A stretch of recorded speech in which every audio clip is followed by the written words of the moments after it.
এর ওপর ভরসা রেখেছিলাম এবং এখনো আমরা ভরসা রাখছি, সেই ভরসাটা যেন কোনো এক জায়গায় আস্তে আস্তে দুর্বল হবে। আজকে এই প্রত্যেকটি জায়গায় যেখানে যেখানে আমি যাচ্ছি, আমি উপলব্ধি করেছি আমাদের বাংলার প্রকৃতপক্ষে ছাত্রছাত্রীরা, ছাত্র সমাজ আজকে এই ঘটনার পরবর্তী পর্যায়ে মানসিকভাবে তারা যথেষ্ট ভেঙে পড়েছে, যথেষ্ট দুর্বল হয়ে যাচ্ছে। এবং আজকের এই ঘটনা মানব সমাজকে যেন নাড়িয়ে দিয়ে গেছে এবং যেখানে একটা গত 14 তারিখ ঠিক স্বাধীনতা দিবসের রাতে সারা বাংলা জুড়ে অরাজনৈতিকভাবে সকল জাত, ধর্ম, বর্ণ, সকল রাজনৈতিক দলের মানুষরা ব্যক্তি সত্তা থেকে দাঁড়িয়ে যে মিছিল বের করবো বলে ভেবেছিল, সেই মিছিলটা আমরা দেখেছি সাধারণ মানুষ কি বিপুল পরিমাণে এসছে এবং তারা এই ঘটনার নিন্দা জানিয়েছে।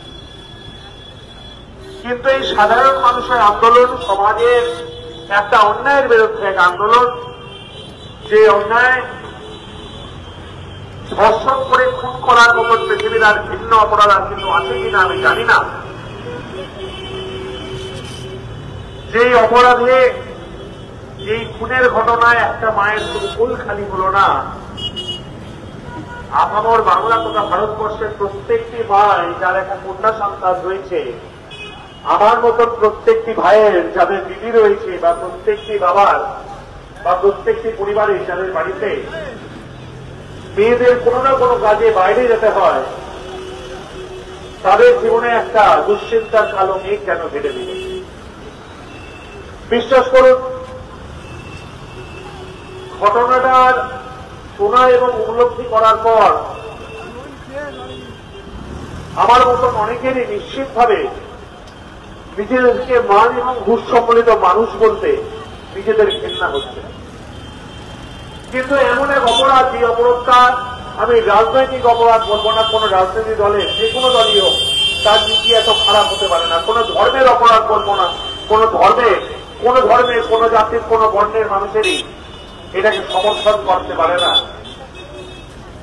আজকে এই মানব সমাজের ক্ষেত্রে সবচেয়ে নোংরা ঘটনাবাদী, যা আজকেও বিভিন্ন সময় আমরা মানসিকভাবে বিকারগ্রস্ত হয়ে গিয়ে করে ফেলি, আমি জানি না এই ঘটনাটাকে কি ভাষায় আমরা নিন্দা করি। কিন্তু 14 তারিখের আন্দোলনটা অরাজনৈতিকভাবে আমরা নিজেরা তৃণমূল কংগ্রেসের বিভিন্ন স্তরের কর্মীরা পথে নেমেছিলাম। আমাদের নেত্রী মমতা বন্দ্যোপাধ্যায় ঘটনা ঘটার প্রথমেই প্রশাসনিকভাবে কঠোর স্টেপ নিয়েছিলেন। পুলিশকে নির্দেশ দেওয়া হয়েছিল যে অতি দ্রুত সম্ভব দোষীদের ধরতে হবে বা দোষীকে ধরতে হবে। আপনারা দেখেছিলেন প্রথম দিনই সঞ্জয় পুলিশের হাতে ধরা পড়ে। আপনারা পরবর্তীকালে দেখেছিলেন মমতা বন্দ্যোপাধ্যায় নিজে তার পরিবারের সঙ্গে দেখা করেন, কথা বলেন, সব রকমভাবে পাশে থাকার আশ্বাস দেয়। কিন্তু পরবর্তীকালে আমরা কি দেখি? আমরা সবচেয়ে প্রথম দেখি 14 তারিখের আগেই যে বিভিন্ন ফেক ঘটনা ঘটার পরবর্তী পর্যায়ে আমরা দেখতে থাকি বিভিন্ন ফেক নিউজ একে একে সমাজ মাধ্যমে আসছে এবং যে যার মতন করে ফেসবুক, টুইটার, ইনস্টাগ্রামে নিজেদের মতন করে খবর ছড়াচ্ছে এবং সেই খবরগুলো মানুষের মধ্যে আরো বিভ্রান্ত তৈরি করছে। এবং রাজনৈতিক দলগুলো, বিভিন্ন রাজনৈতিক দলগুলো রাম বাম মিলেমিশে এই ঘটনাটাকেও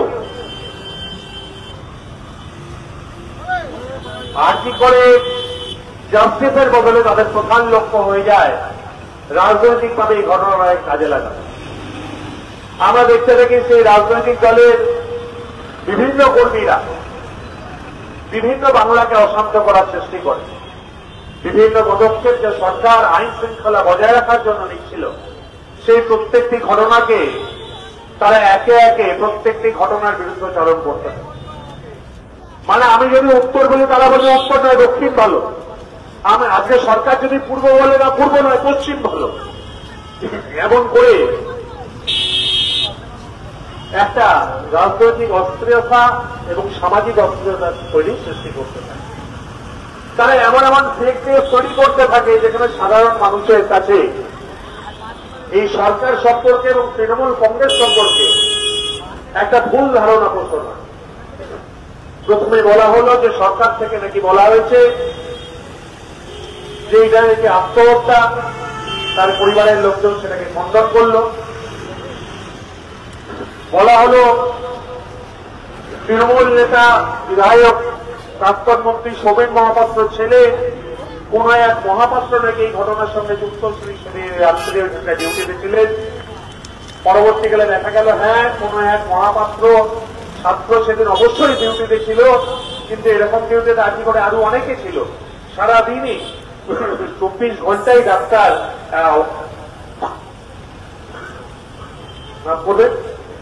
24 ঘন্টাই ডাক্তাররা হাসপাতালে থাকে বলে আমাদের দিবারাত্রি পরিষেবা দেওয়া হয়।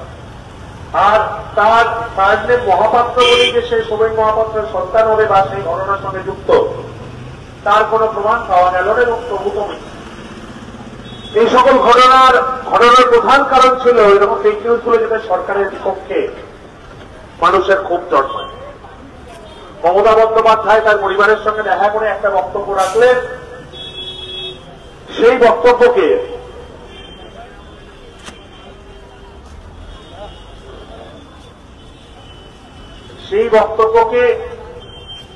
বিকৃত করে বক্তব্য রাখলো সমাজ মাধ্যমে কয়েকজন।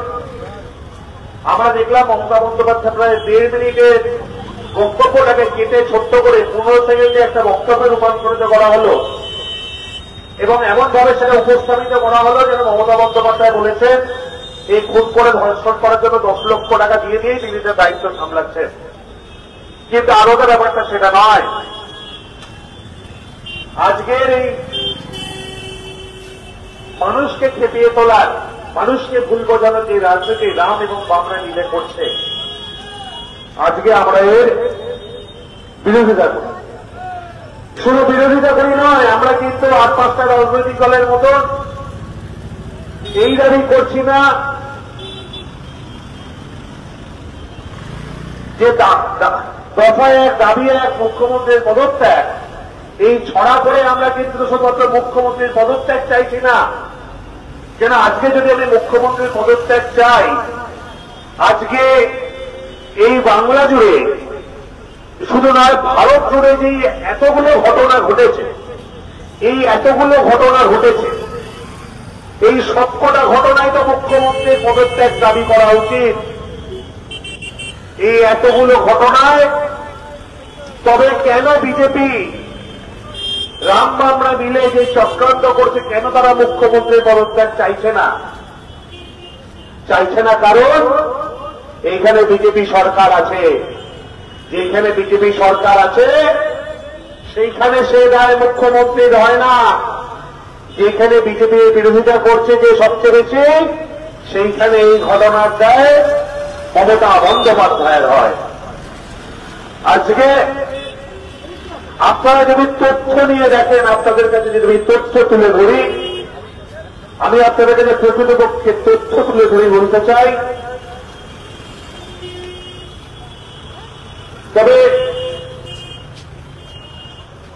হিসাব চলছে গত 10 বছরে উত্তরপ্রদেশের মহিলাদের বিরুদ্ধে অপরাধের সংখ্যা হচ্ছে 41,733টি, মধ্যপ্রদেশে 36,144টি, রাজস্থানে প্রায় 28,000 এবং মহারাষ্ট্রে প্রায় 25,000। আজকে এই সকল রাজ্যে যেখানে যোগী আদিত্যনাথ, মোহনলাল যাদব, ভজনলাল শর্মা, একনাথ সিন্দেরা ডবল ইঞ্জিন সরকার চালাচ্ছে, কই সেইখানে তো মুখ্যমন্ত্রীর পদত্যাগের দাবি ওঠেনি। আজকে এইসব জায়গায় অধিকাংশ জায়গায় তদন্ত কোন সুরা হয় না। আজকে মহিলাদের অনেক জায়গায় রাস্তায় নেবে প্রতিবাদ করার বা বক্তব্য রাখার জায়গা নেই, কারণ এই সকল ডবল ইঞ্জিন সরকারের জায়গায় আজকে এদেরকে মেরে আজকে এদের পরিবারকে ধ্বংস করে দেওয়া হয়। ওই সেখানে তো মুখ্যমন্ত্রীর পদত্যাগের দাবি ওঠেনি। আজকে আমরা বলছি জাস্টিস ফর আজিকর, আমরা একই সঙ্গে বলছি এই অপরাধীদের শাস্তি চাই, যাতে ভবিষ্যতে কেউ এমন কঠোর শাস্তি চাই যাতে ভবিষ্যতে কেউ এর বিরুদ্ধে আওয়াজ তোলার জায়গা না পায়। কিন্তু আমাদের সাংসদ অভিষেক বন্দ্যোপাধ্যায় তার নিজের টুইটে বলেছেন মাত্র 26% শাস্তি হয়, বাকি 74% শাস্তি হয় না। আমাদের নেতা অভিষেক বন্দ্যোপাধ্যায় বলেছেন, আমাদের নেতা অভিষেক বন্দ্যোপাধ্যায় জানিয়েছেন যে রোজ 90টা করে এই খুন ধর্ষণ রিপোর্টেড হয়, প্রত্যেক ঘন্টায় 4টে করে, মানে 15 মিনিট অন্তর একটা করে ধর্ষণ হচ্ছে। এই ধর্ষণ হওয়ার পরও কেন আমরা এদের শাস্তির ব্যবস্থা করতে পারছি না? কেন 100টার মধ্যে মাত্র 26 জন দোষী সাব্যস্ত হচ্ছে, 74 জন ছাড়া পেয়ে যাচ্ছে? আজকে এই কথা আমাদের সাংসদ, আমাদের নেতা অভিষেক বন্দ্যোপাধ্যায় বলেছে। আজকে কেন্দ্রীয় সরকার চুপ। আজকে কেন্দ্রীয় সরকার এই সম্পর্কে নিজের দায় নিচ্ছে না। আজকে আমাদের নেত্রী মমতা বন্দ্যোপাধ্যায়, আমাদের নেতা অভিষেক বন্দ্যোপাধ্যায় বারংবার বলছেন যে কেন্দ্রীয় সরকারের নতুন আইন প্রণয়ন করা উচিত। আজকে ধর্ষণ করে খুন হলো এবং আদি অনন্তকাল ধরে শুনানি চলল, এমন করলে এই অপরাধকে বর্জন করা যাবে না। আজকে যদি এই অপরাধকে চিরকালের মতো নির্মূল করতে হয়, তবে কেন্দ্রীয় সরকারকে এই আইনের বিরুদ্ধে কঠোর থেকে কঠোরতর শাস্তি দিতে হবে। ঘটনা ঘটার প্রথম দিনই অভিষেক বন্দ্যোপাধ্যায় বলেছিলেন এদের এনকাউন্টার করে দেওয়া উচিত। কিন্তু আমরা দেখলাম তার সেই বক্তব্যকে হাজার হাজার নয়, লাখো লাখো নয়, কোটি কোটি মানুষ দেখলেন এবং সমর্থন করলেন এবং বললেন হ্যাঁ, এই দোষীদের কঠোর থেকে কঠোরতর শাস্তি হওয়া উচিত। আমরা পরবর্তী পর্যায়ে দেখলাম বাংলার ক্ষেত্রে নন্দীগ্রামে উলঙ্গ করে মহিলাকে মারছে বিজেপি। 70 ধরা পড়ল ধর্ষণ করতে গিয়ে।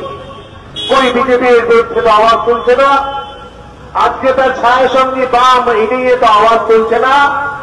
আজকে রাম আর বাম আজকে সরকারের বিরুদ্ধে, সরকারকে ফেলার চক্রান্ত করে তারা ভাবছে বাংলাকে পার্শ্ববর্তী কোন দেশের মতন ঘটনা তৈরি করবে। বিভিন্ন ফেক অডিও তারা বাজারে ছড়াচ্ছে, বিভিন্ন ফেক অডিও ছড়িয়ে মানুষকে বিভ্রান্ত করছে। কিন্তু প্রকৃতপক্ষে একটা বারের জন্য কিন্তু এরা এই দোষীদের শাস্তি চাইছে না, এই অপরাধকে চিরতরে বন্ধ করার কথা বলে। আমাদের নেতা অভিষেক বন্দ্যোপাধ্যায়, আমাদের নেত্রী মমতা বন্দ্যোপাধ্যায়, আমাদের দল তৃণমূল কংগ্রেস বারংবার ধরে বলছে এই দোষীদের কঠোরতর শাস্তি চাই এবং 50 দিনের মধ্যে যত দ্রুত সম্ভব এই সকল বিষয় তদন্তকে এমনভাবে একটা আইন আনা হচ্ছে যে আইনের মধ্যে দিয়ে অতি দ্রুত ফাস্ট্র্যাকের মধ্যে দিয়ে এই তদন্তকে শেষ করা যায় এবং শেষ করে এই দোষীদের শাস্তি দেওয়া যায়। কারণ 100 জনের মধ্যে যদি 26 জন শাস্তি পায়, 74 জন নিরাপরাধ হয়ে পালিয়ে যায়, তবে সেই দেশে শাসন ব্যবস্থা বলে কিছু থাকে না। অভিষেক বন্দ্যোপাধ্যায় বলেছেন যদি কেন্দ্রীয় সরকার এই আইন আনে ভালো, না হলে তিনি নিজে ব্যক্তিগতভাবে এই আইন তুলবেন, লোকসভায় তুলবেন। মমতা বন্দ্যোপাধ্যায় বলছেন বিধানসভায় তিনি বিল পাস করে রাজ্যপালের কাছে দেবেন। আজকে বাংলা সরকারই একমাত্র খেয়াল রাখবেন, মনে রাখবেন যে দুর্নীতির বিরুদ্ধে, যে অন্যায়ের বিরুদ্ধে 0 টলারেন্সের কাজ করছে। বাকি সকলে রাজনীতি করছে, রাজনৈতিকভাবে এই ঘটনাকে কাজে লাগানোর চেষ্টা করছে। আমি সাধারণ মানুষের কাছে জোর হাত করে আবেদন জানাই, আপনাদের জোর হাত করে বলি, দয়া করে কোন মিথ্যা প্রলোভনে, মিথ্যে কথায় আপনারা সোশ্যাল মিডিয়ায় পোস্ট করবেন না, আগে সেটা ভেরিফাই করে নেবেন। কারণ আপনাদের এক একটি পোস্ট এই সমাজের কাছে, এই বর্তমান বাংলাতে একটা আগুন ধরাতে পারে। যদি ঘটনা সত্যি হয় অবশ্যই প্রতিবাদ করুন, আপনাদের সর্বোচ্চ দিয়ে প্রতিবাদ করুন, পথে নামুন, আমরাও পথে নামব। কোন ভাষা ছাত্র সমাজের নামে দেখুন এই ব্যানার পিছনে 28 আগস্টের প্রতিষ্ঠা দিবস এই সুরেন্দ্রনাথ কলেজে যে ব্যানার আমাদের লাগানো হয়েছে সেই ব্যানারে এসে ছিঁড়ে দিয়ে চলে গেল। এটা কোন ধরনের ছাত্র সমাজ? এটা কোন ধরনের ছাত্র সমাজের আন্দোলন 27 তারিখে হলো, যেখানে ছাত্র রইল না, কাকু কাকুর রইল এবং বিজেপির বিভিন্ন হিরো সাংসদদের দেখলাম তারা পথে নামছে এবং পথে নেমে তারা চেষ্টা করছে বাংলাকে অশান্ত করা। এটা কোন ছাত্র সমাজ? যারা একটা কলেজে এসে ভাঙচুর করে, বিভিন্ন জায়গায় ক্ষতি করে, ছাত্রলীগই মারধর করে, এটা কোন ছাত্র সমাজ? এটা কোন ছাত্র সমাজ? যারা নিজেদের নাম নিতে পারে না বিজেপি, যারা ছাত্র সমাজের সামনে ছাত্র সমাজের নাম নিয়ে ছাত্র সমাজের মহড়া ব্যবহার করে বাংলার মানুষকে বিভ্রান্ত তৈরির চেষ্টা করে। আজকে কেন তাদের ছাত্র সমাজের আশিলায় আজকে নবান্ন অভিযান করতে হচ্ছে? কেন তারা এবিভিপির নাম নিয়ে আসতে পারছে না? কেন তারা বিজেপির নাম নিয়ে আসতে পারছে না? কারণ তারা জানে তারা সাধারণ মানুষ, সাধারণ ছাত্রছাত্রীর চেয়ে কয়েক আলোক বর্ষ দূরে। তারা জানে সাধারণ মানুষের কাছে এদের কোনো গ্রহণযোগ্যতা নেই, তাই ছাত্র সমাজের নাম করে